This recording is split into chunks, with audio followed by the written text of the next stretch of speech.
Hello, everyone. Welcome to episode 2 of SEO Tales. My name is Itamar. I'm joined with Craig Campbell, and today we're going to be talking about local SEO.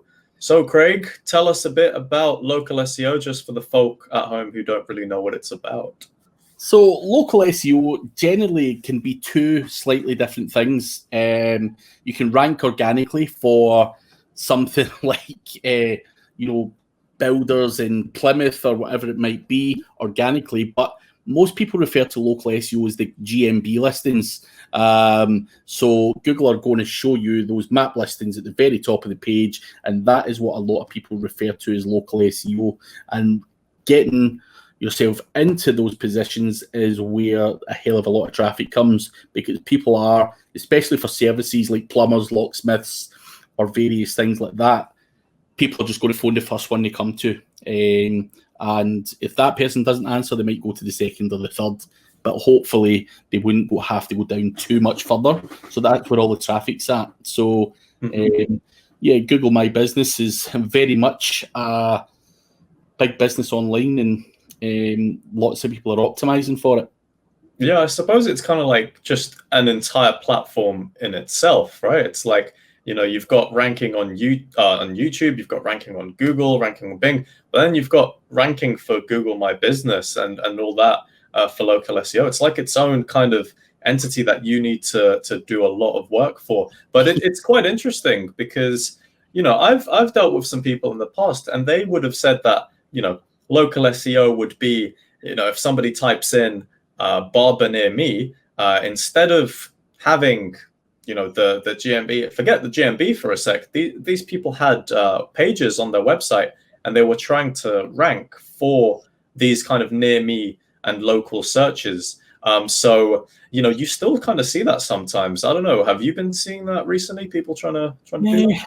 Not as such. Not near me. Near me, because if you are, in Inverness at the north of Scotland, and you rank well for something near me, and someone in London Googles that and you rank organically for it, then it's going to be totally irrelevant. Yeah. An organic search.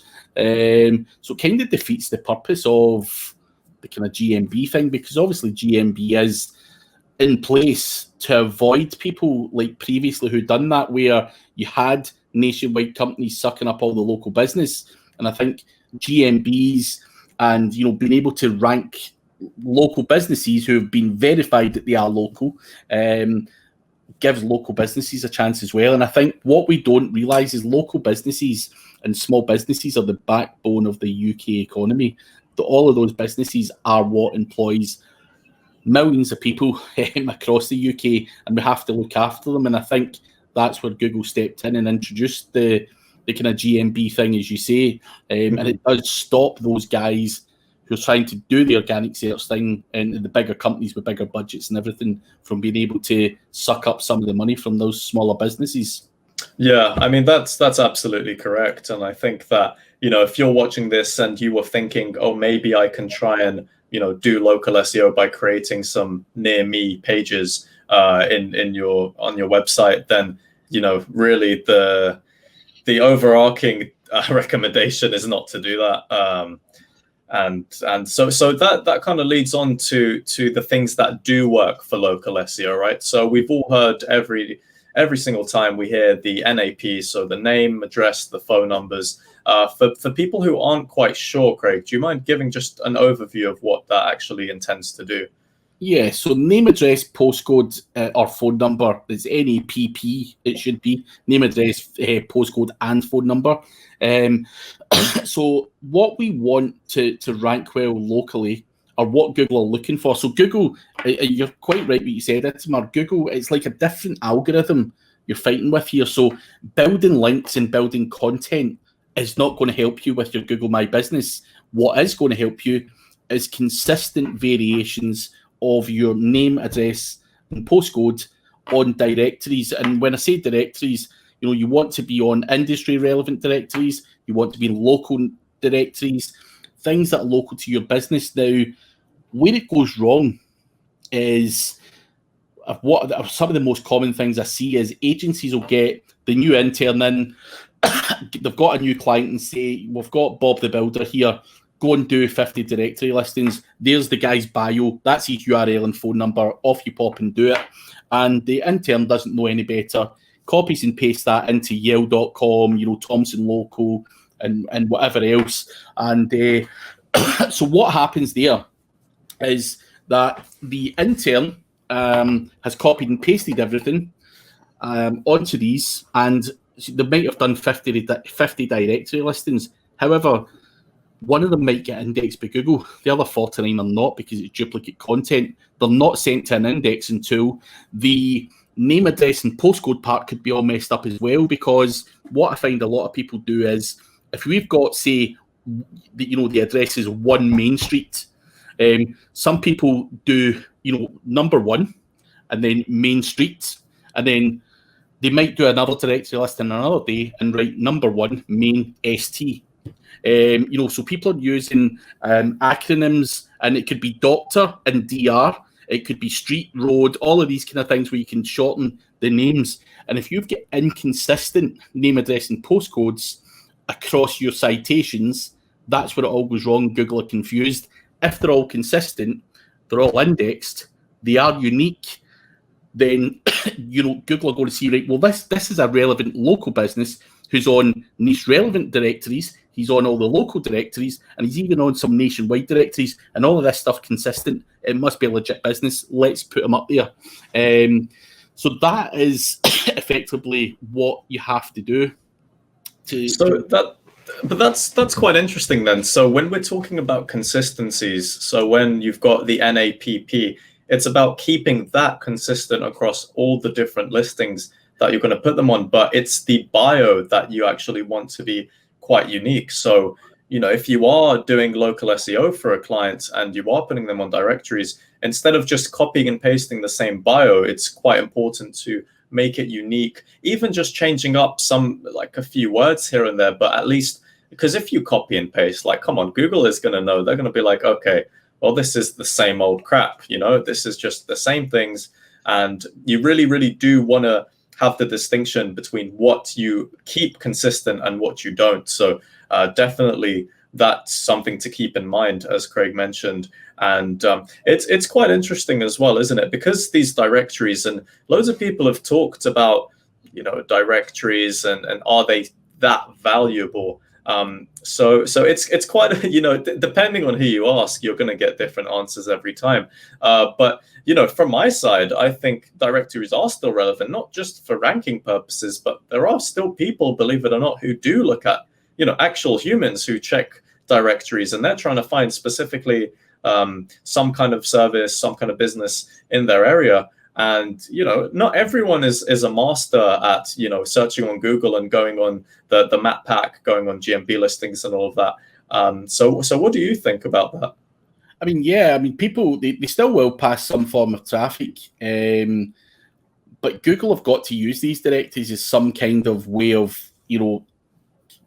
see if a business is legit. So, Google are using these as well as human beings. So there's a massive benefit. But one thing I did want to add to this as well, if you can't be bothered getting a person to do it, I use a service called citationsbuilder.com. So they'll do you 35 niche and geographic specific citations for $60.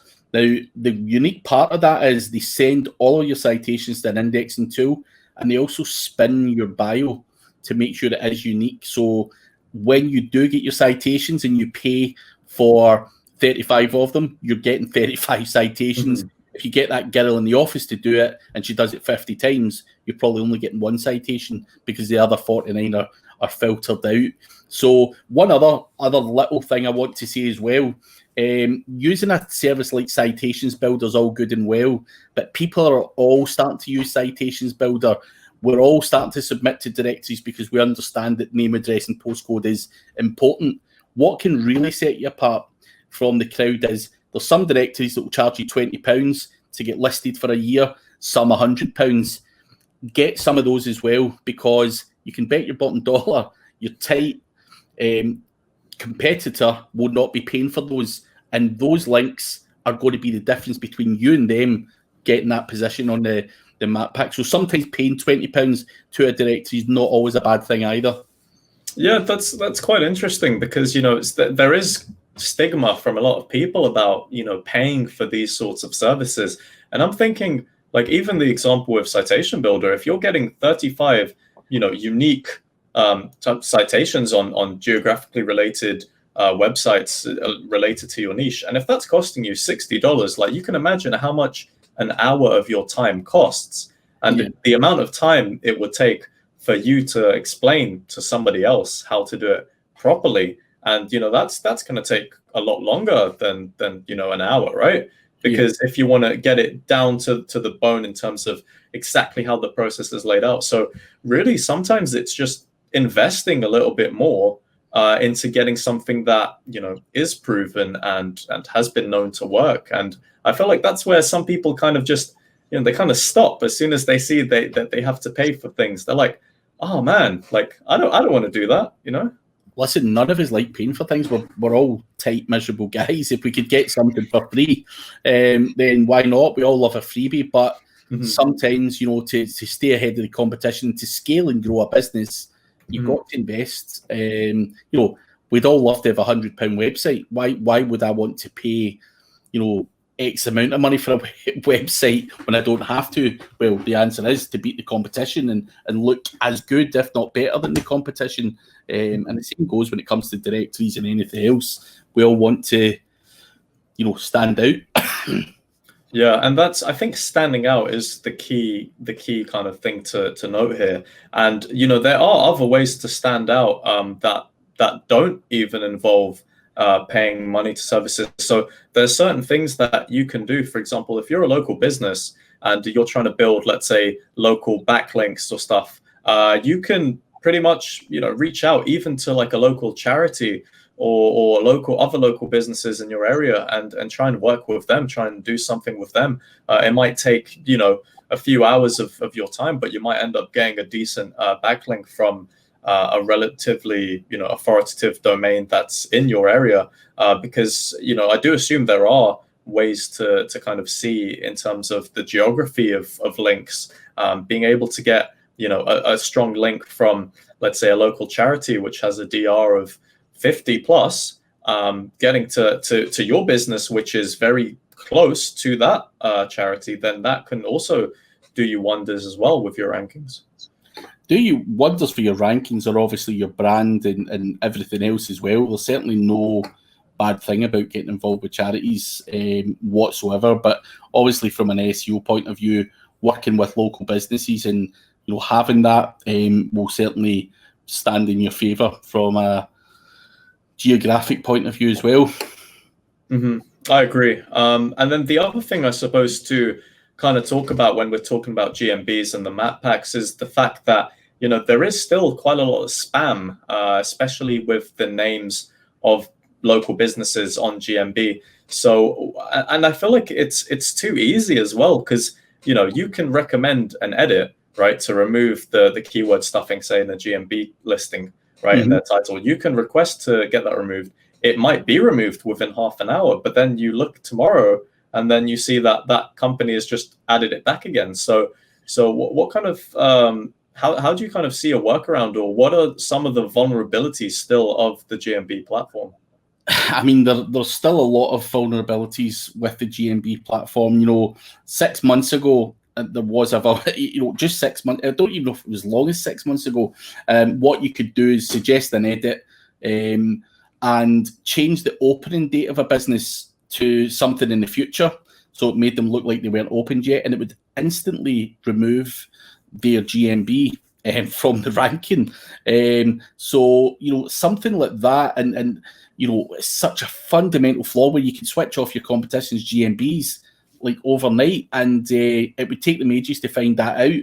So for me, Google has so many flaws with their whole suggest and edit situation.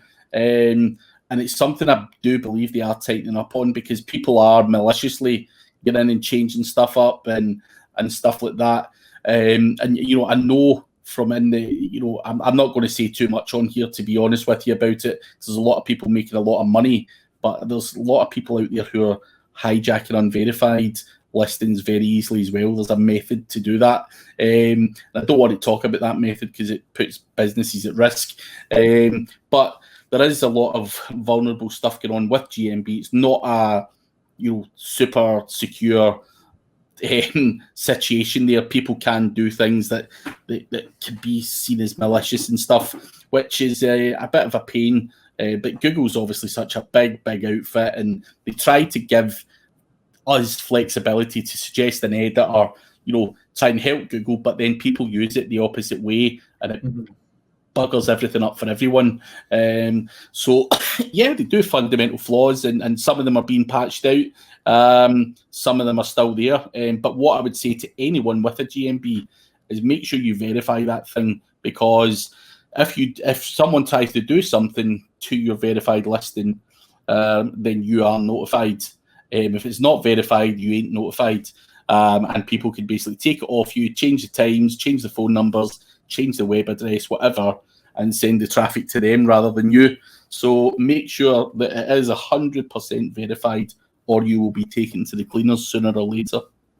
Yeah, and I suppose, for anyone who's watching who, if you've got a GMB, go check on it now and make sure that it's verified, because like Craig mentioned, you don't want people, and I mean, the fact that it's so simple to do as well is just mind-boggling. You can, it's really tough sometimes. But I suppose, let's say that you do have your listing verified, it's all good, you regularly add like photos and stuff on your listing. Another thing as well is reviews that I feel like, and I don't know if you see this, Craig, I see a lot of GMB listings that just don't have frequent reviews. And I'm thinking to myself, all you got to do really is just, if anyone comes into your store and, they're happy, they've just bought something, it doesn't hurt in asking them, find a way to make it easy for people to leave reviews for your listing. And it's sometimes much simpler than people think. I don't know, what do you think about that, Craig?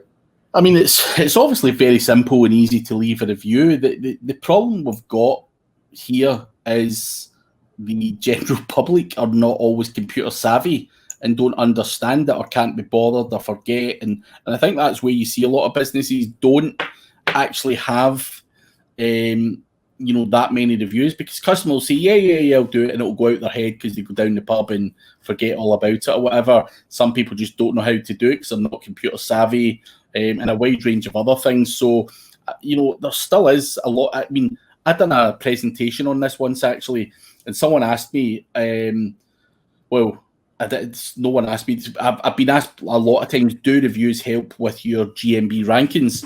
And the presentation I'd done was on a lawyers in London, and the number one ranking had no reviews whatsoever. So reviews don't help from a GMB perspective in terms of ranking, but obviously what they do help with is building trust and all that kind of stuff. Because if I see, Itamar, he's come across his website or his service and he's got 48 reviews, opposed to the guy in position 2 who's got 3, then I'm going to phone Itamar. And even if you were in position 2 and the top guy's got 3 reviews, I'm probably still going to go to you, because you just look more established, and it's just unconscious things that you do.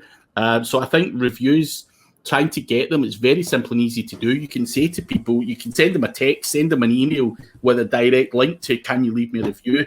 But over the years, people that I've worked with in small businesses are pulling their hair out going, why are these people not doing it?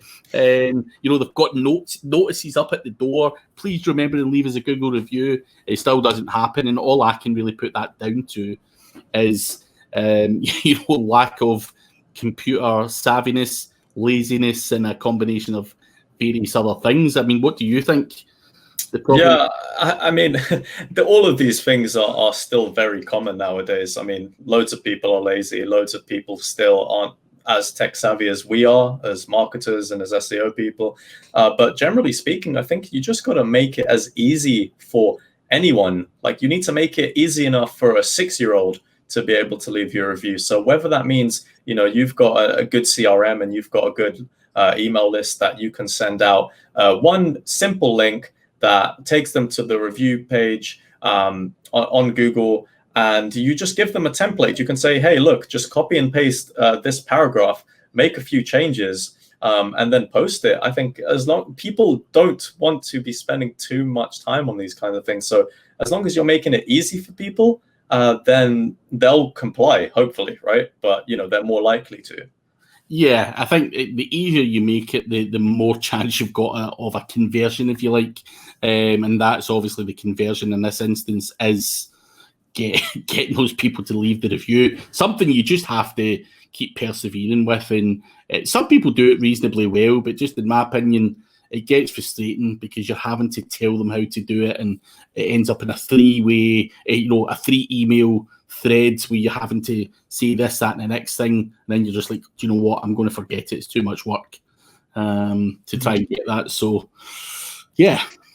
Yeah, I mean, that's at the end of the day, humans are humans, and we're not robots just yet. So just making things a lot easier for humans to do, and then they'll do it. But I suppose I want to hear from you guys watching as well. So if you leave a comment saying, what is your kind of go-to strategy with local SEO, or list down something that you found that was quite helpful, and obviously leave us a like rating, because that would be much appreciated. But I think for this episode, we're going to leave it there. And thank you very much, Craig, for the insight as always. And thank you guys for watching SEO Tales episode 2. And we'll catch you in the next one. Cheers.